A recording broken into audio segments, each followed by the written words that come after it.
Alright everybody, welcome back to another video. So if you've been following my channel or my Instagram for some time now, you probably know that 2024 was one of the best years for herping so far. So I decided to do a little bit of a top 10 list to round out the year. Now, none of the snakes I put on here were easy to choose, but there are definitely some choices that were harder than others, and some snakes that I left out that I would have really liked to put on, but I think limiting it to a top 10 is pretty appropriate. But without further ado, let's jump right into it. So for number 10 on the list, I thought it was plain out disrespectful to give it to anything else but this stunning integrated milk snake from my trip to Kansas earlier in the year. Now, while almost a dozen milk snakes were found on this day, this guy was definitely hands down one of the prettiest, if not the prettiest, with a really intricate head stamp, almost like a clown mask, if you will, and really clean triads. Definitely an absolutely drop-dead gorgeous snake to start off the day under the first rock that I flipped. Now, this was also from one of the harder localities to find in Kansas, kind of northern central Kansas, due to you having to do a lot of door knocking to gain access to private property. But once we got into habitat, it was pretty clear that it was going to be a pretty milky day, and it was incredible to start off the day with this snake, and definitely one of the highlights of my spring. For number 9 on the list, we're going back to a snake I found very recently on my Australia trip, in which I got back from just a couple of days ago, and that would have to be the red-bellied black snake, Pseudechis porphyriarchus, or some would call the classic Australian elapid. Now, this snake was very high on my list of snakes to see in Australia, so much so that I dedicated over half my trip to looking for these guys, and finally managed to take it off on a very hot and humid morning in northeastern New South Wales, where I found this guy just cruising around a little grass patch actually right outside my front door, which was definitely not expected, but a very welcome sight. These snakes have something about them that I don't think I've ever seen in any other snakes, where the intelligence is unprecedented. These guys really try to check you out and see if you're not a threat, and once they do, they calm down really quickly.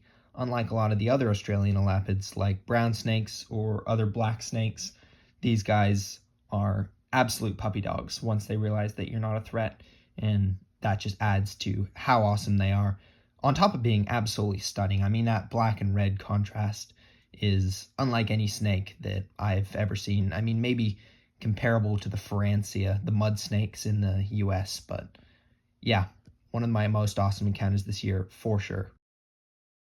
For number 8 on the list, we're headed back to one of my absolute favorite places in the US, and that has to be the expansive landscape that is West Texas. Now, this trip to West Texas was famously one of my best ever, but starting off with this absolutely stunning little male mottled rock rattlesnake was one of the best things that I could have hoped for. Found very late at night, almost 2 a.m. We were actually thinking about headed back to our accommodation when I shined this guy up just on the side of the road.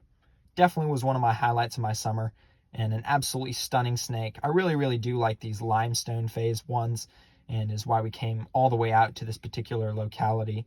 They have those really nice dark bands and very distinct, unlike the mountain varieties that are more speckled and look a little bit more like banded rock rattlesnakes from Arizona, in which we found quite a few later in the year. But was a really awesome way to kick off the West Texas trip this year, and it definitely deserves a place on this list. Alright, so again, for those people who've been following this channel for a decent amount of time, you would probably know that it was only a matter of time before I would put a mountain king snake on this list. And for me, that moment has to be when I double flipped these two beautiful San Diego mountain king snakes at my favorite locality here in Southern California. These guys can be super variable at this locality, often exhibiting really awesome aberrancies in their pattern, in which one of these had a really cool side aberrancy where it was almost like a donut, and the other one was incredibly high black, something you'd expect from almost the northern part of these guys' range in the Jacinto Mountains and San Bernardino Mountains. But really awesome pair of snakes, and I was stoked to double flip these guys. It's been something I've been wanting to do ever since I found my first mountain king snake, and it just so happens that today was the day, and flipped this beautiful pair under a very, very large rock on a warm and steamy spring morning. But nevertheless, these guys were definitely one of my highlights of my springtime, along with some of the milk snakes from Kansas, and definitely deserve their spot at number 7 on this list. And double flipping is definitely something I hope to do again with these guys, hopefully next spring. Alright, I'm going to keep this one short and sweet. Y'all knew it was coming just like the mountain king snakes. The claw nest. So when a warm and very, very humid and rainy afternoon in southeastern Arizona produced this absolutely incredible nest of baby banded rock rattlesnakes, I was absolutely in shock. I don't really remember what I said in the video, but I don't think I said a lot. I think I was more just, yeah, like I said, in shock with this moment and watching it unravel as all these snakes poured out of this little den. Now, I did flip a rock to expose the rest of the snakes, put it back perfectly, of course. You're not really supposed to touch banded rock rattlesnakes, but it was just a moment that I could not resist to get a photo of this incredible litter of one of the most amazing rattlesnakes we have here in the U.S., inhabiting only a couple of remote mountain ranges here in the Southwest. Definitely an incredible, incredible moment, and one I will remember for a very long time, that is for sure. For number 5 on the list, we are taking a trip back to one of my favorite places in the state of California, and that has to be the coastal plain of LA County. So, on a very, very unassuming day after going for a surf, I decided to stop at one of my favorite localities of king snake, and just so happened to turn up this absolutely stunning Boyle's king snake, Lamprobeltis boylei, which is a subspecies, or I consider it to be full species, of king snake that really has had its range drastically restricted. Used to inhabit all of the LA County coastal marshes, but now is restricted to one tiny little fragment of habitat. But one of the most incredible snakes I've ever seen.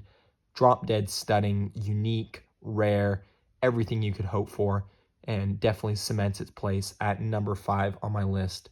And I am not sure I will ever get to see another snake at this locality that looks quite the same. Definitely a very, very special moment. All right, so getting to the home stretch, we have another snake that I found last year in Arizona, the Arizona mountain king snake, or Madrean mountain king snake, they're also called. There's a big debate whether they're Pyromelana or Noblochi. I think they're neither. I think they're maybe a species of their own. Lamprobeltis woodini, I've heard that name being thrown around. But yeah, after getting out of the hospital from my rock rattlesnake bite, it was the most ridiculous adrenaline rush, heart pumping, 110% excitement to see this snake crawling over a wash basically in the heat of the day. I mean, I was not expecting to find anything. I just wanted to get out and, get back out in the field after being cooped up in a hospital bed for 2 days. And, super lucky to be able to catch this snake out, and was definitely a moment I'll never forget. Seeing those bands, it's always been something I wanted to do. The Arizona mountain king snake has avoided me for almost 3 years now, ever since I came out to southern Arizona and did a proper herping expedition. So yeah, it was awesome to be able to check it out on this very, very hot and uneventful morning in southeastern Arizona. And once again, coming in at number 3, we have yet another snake from southeastern Arizona. Now, out of all of the montane rattlesnakes that I found last year, hit the trifecta, found the twin-spotted, found the banded rock, and found the willardi or ridge nose, I had to choose the ridge nose. It was a very, very hard choice. I wish I could put all of them on here, but there's none more iconic in my mind than the ridge nose. I mean, it was yet another snake that I found after getting out of the hospital. Basically, about 2 hours after the mountain king snake, me and my dad decided to head out to a spot that we knew, actually the spot where I got bit by the rock rattlesnake, and just was so lucky enough to stumble across this guy crawling around in some wood just before a giant storm rolled through and absolutely obliterated us. We got totally rained out, hailed, but it didn't matter. We found this absolutely stunning little Arizona ridge-nosed rattlesnake, state reptile of Arizona, and yeah, a species I've been wanting to check off for a while.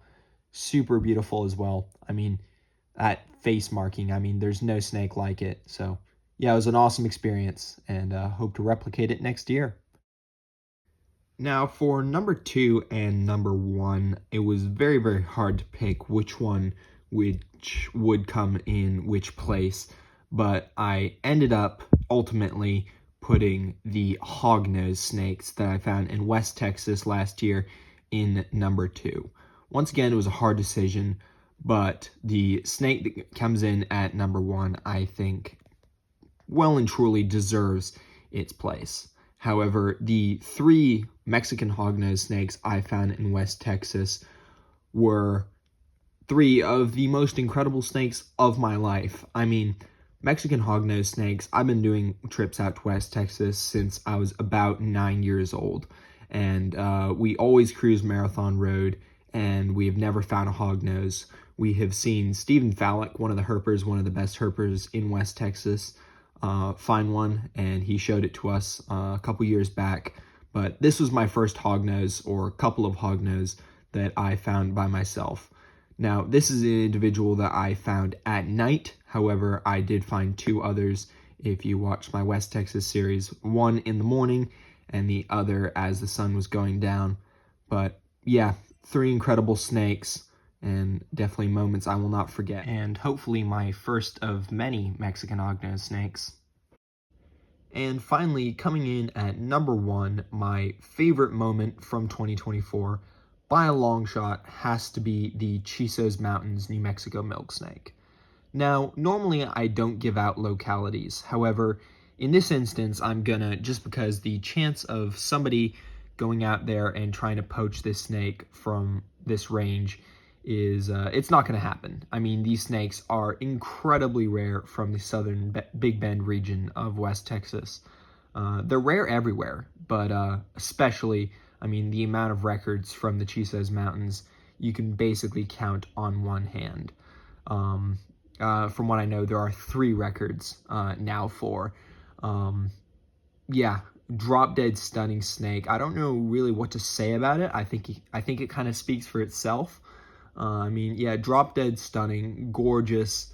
Definitely the prettiest Lamprepeltis I've ever seen. And of course, the mountain range that it was from is notoriously brutal. I mean, the alterna there are incredibly hard to find. The milk snakes are next to impossible. And they're both very, very pretty from this range. So, yeah, like I said, don't really know what to say. I think it speaks for itself, and definitely going to be a moment that I remember probably for the rest of my life as one of the peaks of herping for me. But hope you enjoyed this series or this short video, and I'll have my regular herping content coming at you soon. Thanks for watching, and I'll see ya.